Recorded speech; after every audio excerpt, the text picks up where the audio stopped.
घर से गरीबी को हटाने के कुछ वास्तु उपाय आज मैं आप लोगों से शेयर करने वाली हूँ। तो आप इस वीडियो पर बने रहिएगा। मैं इसमें किचन से जुड़ी हुई वास्तु टिप्स आप लोगों से शेयर करूँगी। घर में बरकत कैसे लाएं यह भी आसान तरीके मैं आप लोगों से शेयर करूंगी। तो आप हमारे वीडियो पर यूं ही बने रहिए। घर में बरकत लाने के लिए रोजाना करनी होंगी कुछ आसान उपाय और इन बातों का रखना होगा ध्यान। तो आप यह सब हमारे इस वीडियो में जानेंगे। वास्तु शास्त्र में जीवन में सुख समृद्धि लाने के लिए कई उपाय बताए जाते हैं। अगर घर में बरकत नहीं हो रही है या लाख कोशिशों के बाद भी आपका बैंक बैलेंस नहीं बढ़ रहा है तो आप रोज करें ये कुछ काम, घर में होंगी बरकत ही बरकत। मान्यता है कि रोजाना ये 30 काम करने से धन की आवक शुरू हो जाएगी। घर की हर चीजों में बरकत भी बनी रहेगी।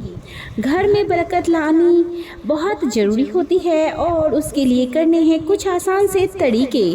पैसा सब कमाते हैं लेकिन पैसों के साथ साथ घर में बरकत लाना बहुत ज़रूरी है, क्योंकि लक्ष्मी जब आपके घर आती है तो उससे बरकत आती है। लेकिन अगर घर में बरकत ना हो रही हो तो समझ लेना कुछ न कुछ गड़बड़ जरूर है। हम सब चाहते हैं हमारे घर में बरकत आए, लेकिन हम इसके लिए काम नहीं करते हैं। अगर आपके घर में बरकत नहीं आती है तो आप मेहनत चाहे जितनी भी कर लें लेकिन उसका परिणाम नहीं मिलता। माँ लक्ष्मी आपके घर में धन धान तभी भरती हैं जब आप उसके लिए खुद भी मेहनत करते हैं। तो चलिए जानते हैं घर में बरकत लाने के लिए रोजाना कौन से कामों को करना चाहिए। लेकिन उससे पहले अगर आप भी चाहते हैं कि माँ लक्ष्मी का आशीर्वाद आप पर बना रहे तो इस वीडियो को एक लाइक और चैनल को सब्सक्राइब कर लें और कमेंट बॉक्स में लक्ष्मी माता की जय जरूर लिख दें। तो चलिए शुरू करते हैं वास्तु टिप्स का पहला भाग। वास्तु के अनुसार शाम में पूजा करते समय आप सरसों के तेल का दिया जलाएं और उसमें 2 लौंग डालें। ऐसा करने से घर में बरकत होती है। इसके साथ ही आपके और आपके घर पर देवी देवताओं का आशीर्वाद और वास बना रहता है। कपूर हर शुभ काम में जलाया जाता है। इसे जलाने से आपके घर से नकारात्मक ऊर्जा बाहर जाती है और घर में धन की वृद्धि होती है। साथ ही ऐसा करने से घर में बरकत बनी रहती है। कपूर जलाने से आपके घर में सुख समृद्धि आती है। इससे घर में माता लक्ष्मी का वास होता है। वास्तु शास्त्र के अनुसार पक्षियों को रोजाना दाना खिलाना चाहिए। ऐसा करने से आपके घर में सुख समृद्धि का वास होता है और कुंडली के दोष भी दूर हो जाते हैं। ऐसा करने से आपके घर में तरक्की आती है। इसके साथ ही घर में खुशहाली आती है। वास्तु के अनुसार पहली रोटी गाय को खिलानी चाहिए, बेहद ही शुभ माना जाता है।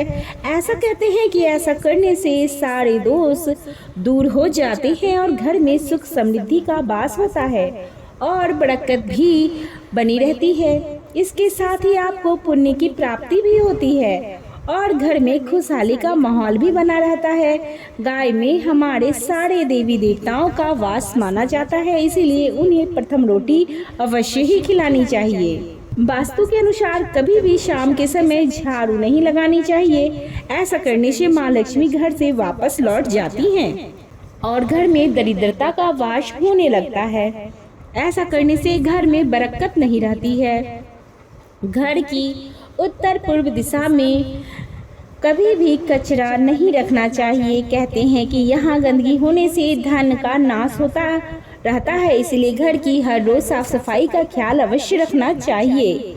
वास्तु शास्त्र के अनुसार अगर घर के नल से पानी टपकता रहे तो आर्थिक नुकसान उठाना पड़ सकता है। ऐसा माना जाता है कि नल के टपकने के साथ साथ धीरे धीरे धन का नुकसान होता है और घर में बरकत नहीं रहती है, तो इसे जल्द से जल्द ठीक करा लेना चाहिए। बेडरूम के प्रवेश द्वार के सामने वाली दीवार के बाएं कोने पर धातु की कोई चीज लटका कर रखें। वास्तुशास्त्र के अनुसार यह स्थान भाग्य और संपत्ति का क्षेत्र माना जाता है। अगर आप चाहते हैं कि आपके धन में वृद्धि और बचत हो तो तिजोरी और अलमारी जिसमें धन रखना हो उसे दक्षिण दीवार से सटाकर इस प्रकार रखें कि उसका मुंह उत्तर दिशा की ओर रहे। क्योंकि दक्षिण दिशा की ओर तिजोरी का मुंह होने पर धन नहीं ठहरता है। घर के दक्षिण पश्चिम दिशा में शौचालय या पानी की टंकी होने पर धन नहीं ठहरता है। टूटा हुआ बेड और पलंग घर में नहीं रखना चाहिए, इससे आर्थिक लाभ में कमी आती है और खर्च बढ़ता है। वास्तु शास्त्र के अनुसार प्रतिदिन घर को साफ करके घर की दहलीज की पूजा करनी चाहिए। घर के मेन गेट के आसपास स्वस्तिक का निशान बनाएं और देसी घी का दिया भी जलाएं। इसी के साथ रोजाना सुबह और शाम कपूर जलाएं। ऐसा माना जाता है कि कपूर जलाने से घर में सकारात्मक ऊर्जा आती है। धन्य धान में वृद्धि के लिए प्रतिदिन हनुमान चालीसा का पाठ करें। 5 मंगलवार पढ़ के पत्ते पर आटे का दीपक जलाकर हनुमान जी के मंदिर में रखाएं। धार्मिक मान्यताओं के अनुसार हनुमान जी की विशेष पूजा करने से धन प्राप्ति के मार्ग खुलने लगते हैं। भोजन खाने से पहले उसे अग्नि देवता को अर्पित करें। ऐसा माना जाता है कि अग्नि द्वारा पकाया जाने वाला भोजन पर सबसे पहला अधिकार अग्नि का ही होता है। अग्नि देवता को अन्न अर्पित करने से घर के अन्न भंडार कभी खाली नहीं होते हैं। हमेशा अन्नपूर्णा माता का कृपा बना रहता है। हिंदू धर्म में पीपल का पेड़ पूजनीय माना जाता है। शनिवार के दिन पीपल के पेड़ पर काले तिल, कच्चा दूध, गंगा जल, गुड़, शहद को स्टील या चांदी के बर्तन में डालकर पेड़ की जड़ में अर्पित करें। फिर सरसों के तेल का दीपक जलाएं। इस कार्य को करने पर हर शनिवार को करें। ऐसा करने से दुर्भाग्य दूर होने की मान्यता है। घर में बरकत या खुशहाली बनी रहे, इसके लिए माँ लक्ष्मी की उपासना करें। माता लक्ष्मी का ध्यान करके माथे पर शुद्ध केसर का तिलक लगाएं। कपूर से माता की आरती करें। कुछ कपूर बिना जलाए घर के किसी स्थान पर रख दें। ऐसा करने से वास्तु दोष खत्म होता है। घर की पूर्व दिशा में पीला रंग होना चाहिए। विशेष तौर पर पूजन स्थल की पूर्व दीवार पर पीला रंग जरूर होना चाहिए।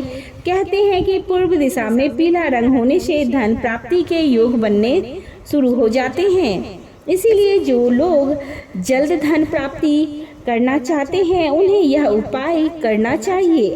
ऐसा कहा जाता है कि जिन घरों में साफ सफाई नहीं रहती है उन घरों में नकारात्मक ऊर्जा का वास हो जाता है, जिस वजह से घर में दरिद्रता फैल जाती है। इसीलिए जो लोग यह चाहते हैं कि उनके घर में धन आगमन हो, उन्हें अपने घर में साफ सफाई रखनी चाहिए। विशेष तौर पर घर के कोनों और दीवारों की सफाई जरूर करें। घर के किसी भी हिस्से पर धूल न जमने दें। वास्तु शास्त्र के धन प्राप्ति के उपायों में मनी प्लांट का विशेष खास माना गया है कि इस पौधे का कहते हैं कि इस पौधे का नाम इसलिए मनी प्लांट रखा गया है क्योंकि इसमें ऐसी ऊर्जा होती है जो घर में धन खींच कर लेकर आती है। धन प्राप्ति के इच्छुक लोगों को अपने घर के ईशान कोण में मनी प्लांट रखना चाहिए। अगर इसके पत्ते सूखने लगे तो बदल कर दूसरा पौधा लगाना चाहिए।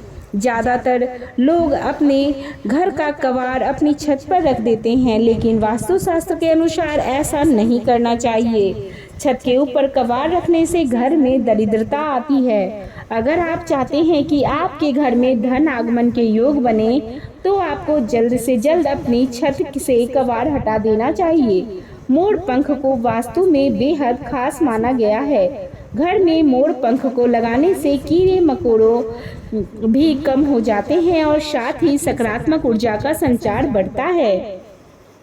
मान्यता है कि मोर पंख को भगवान कृष्ण से जोड़कर देखा जाता है। मोर पंख को घर में रखने से भगवान विष्णु के सभी अवतारों का ध्यान हो जाता है। हो सके तो पूजा स्थल में मोर पंख जरूर लगाएं। हम सभी के घरों में तुलसी का होना बेहद शुभ माना जाता है। तुलसी का पौधा घर के वातावरण को शुद्ध करता है और सभी प्रकार की दरिद्रता को दूर होती है। सर्दियों में तुलसी के पत्ते को विशेष ध्यान की आवश्यकता होती है। सर्दी के मौसम में तुलसी के पेड़ को खुले आसमान के नीचे नहीं रखना चाहिए या फिर कोई दुपट्टे या फिर कॉटन के किसी कपड़े से ढककर रखना चाहिए। तुलसी के नीचे रोजाना शाम के वक्त दिया जलाने से आपकी सारी समस्याएं दूर होती है। घर में हमेशा बरकत बनी रहती है। घर में गणेश जी की प्रतिमा को स्थापित करना बेहद शुभ माना जाता है। हो सके तो आपको अपने घर में नृत्य करते हुए गणपति की मूर्ति या फिर तस्वीर लगानी चाहिए। घर में गणेश जी की इस मुद्रा की प्रतिमा या तस्वीर बेहद सुखद और खुशनुमा मानी जाती है। ऐसे गणपति की फोटो पूर्व या उत्तर दीवार पर लगानी चाहिए। वास्तु के जानकारों की माने तो घर की ड्राइंग रूम में पंछियों की तस्वीर लगाना शुभ है। कहा जाता है कि बैठक कक्ष में उड़ते हुए पक्षियों की तस्वीर लगाने से लाभ होता है। वास्तु शास्त्र के अनुसार घर में 7 घोड़े की तस्वीर लगाना शुभ है। मान्यता है कि इससे घर में सकारात्मक ऊर्जा का वास होता है, साथ ही घर में मां लक्ष्मी की आगमन होती है। वास्तु के अनुसार घर में 7 घोड़े वाली रथ की तस्वीर हमेशा पूर्व दिशा में लगानी चाहिए। वास्तु शास्त्र के अनुसार घर में पूजा मंदिर हमेशा पूर्व दिशा में रखना चाहिए। अगर ऐसा ना हो तो पूर्व उत्तर के कोने यानी कि ईशान कोण में रखना उचित माना गया है। इसके अलावा पूजा घर या पूजा मंदिर में धूप दीप और पूजन सामग्री रखने के लिए दक्षिण पूर्व दिशा का प्रयोग करना अच्छा रहता है। यह तमाम जानकारी जन रुचि को ध्यान में रखकर दी जा रही है। ज्योतिष और धर्म के उपायों और सलाहों को अपनी आस्था और विश्वास पर आजमाएं। वीडियो का उद्देश्य मात्र आपको बेहतर सलाह देना है। इस संदर्भ में हम किसी प्रकार का कोई दावा नहीं करते हैं। दोस्तों, वीडियो अच्छी लगी हो तो वीडियो को लाइक और चैनल को सब्सक्राइब करना बिल्कुल भी ना भूलें। वीडियो पसंद आई तो शेयर भी अवश्य ही कर दें। कमेंट बॉक्स में लक्ष्मी माता की जय लिखना बिल्कुल भी ना भूलें। अभी तक हमारे वीडियो पर बने रहने के लिए आपका धन्यवाद।